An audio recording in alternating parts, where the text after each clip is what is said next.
అనుదిన బైబుల్ సంఖ్యాకాండము 24వ అధ్యాయం.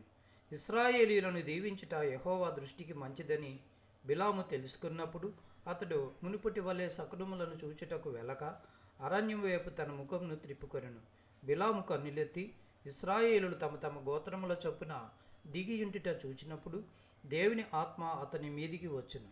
కనుక అతడు ఉపమాన రీతిగా ఇట్లన్ను: బేయేరు కుమారుడైన బిలాముకు వచ్చిన దేవోక్తి, కన్నులు తెరిచిన వానికి వచ్చిన దేవోక్తి, దేవవాక్కులను వినిన వాని వార్త.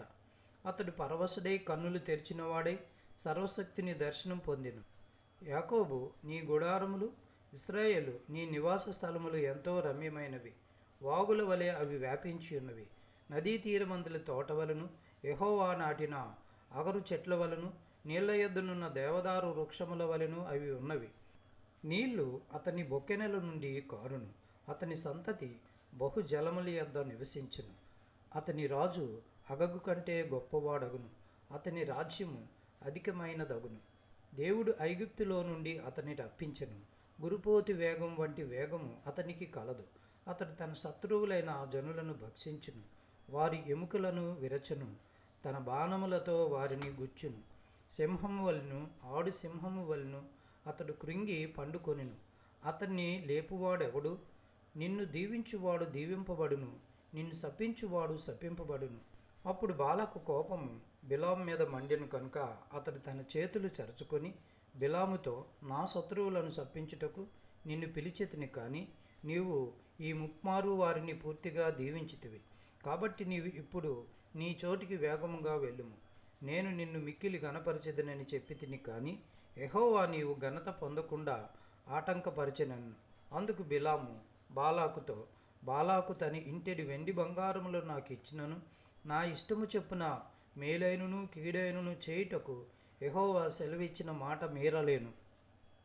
యెహోవా ఏమి సెలవిచ్చునో అదే పలికెదనని నీవు నా యొద్దకు పంపిన నీ దూతలతో నేను చెప్పలేదా?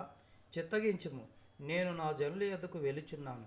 అయితే కడపటి దినములలో ఈ జనులు నీ జనులకేమి చేయుదురో అది నీకు విశదపరచెదను రమ్మని చెప్పి ఉపమాన రీతిగా ఇట్లన్ను: బేయూరు కుమారుడైన బిలాముకు వచ్చిన దేవోక్తి, కన్నులు తెరిచిన వానికి వచ్చిన దేవోక్తి, దేవవాక్కులను వినిన వాని వార్త, మహోన్నతిని విద్య నెరిగిన వాని వార్త.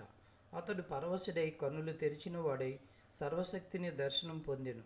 ఆయనను చూచుచున్నాను కానీ ప్రస్తుతమునున్నట్టు కాదు, ఆయనను చూచుచున్నాను కానీ సమీపమునున్నట్టు కాదు.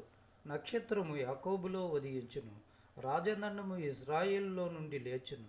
అది మోయాబు ప్రాంతములను కొట్టును, కలహ వీరుల అందరినీ నాశనము చేయును. ఏదోమును సేయూరును ఇశ్రాయేలులకు శత్రువులు, వారు స్వాధీనపరచబడుదురు. ఇశ్రాయేలు పరాక్రమొందుదురు. యాకోబు సంతానమున ఏలిక పుట్టెను. అతడి పట్టణములోని శేషమును నశింపచేయును.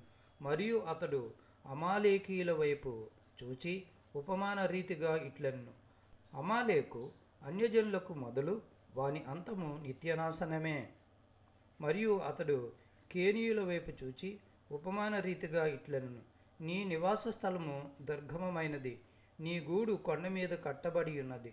అస్సూరు నిన్ను చెరగా పట్టు వరకు కయీను నశించునా? మరియు అతడు ఉపమాన రీతిగా, అయ్యో, దేవుడు ఇట్లు చేయనప్పుడు ఎవడు బ్రతుకును? కిత్తీము తీరము నుండి ఓడలు వచ్చును, అవి అస్సూరును ఏబేరును బాధించును. కిత్తీయులు కూడా నిత్య నాశనం పొందుదురన్ను. అంతటా బిలాము లేచి తన చోటికి తిరిగి వెళ్ళెను. బాలాకును తన త్రోవను వెళ్ళెను.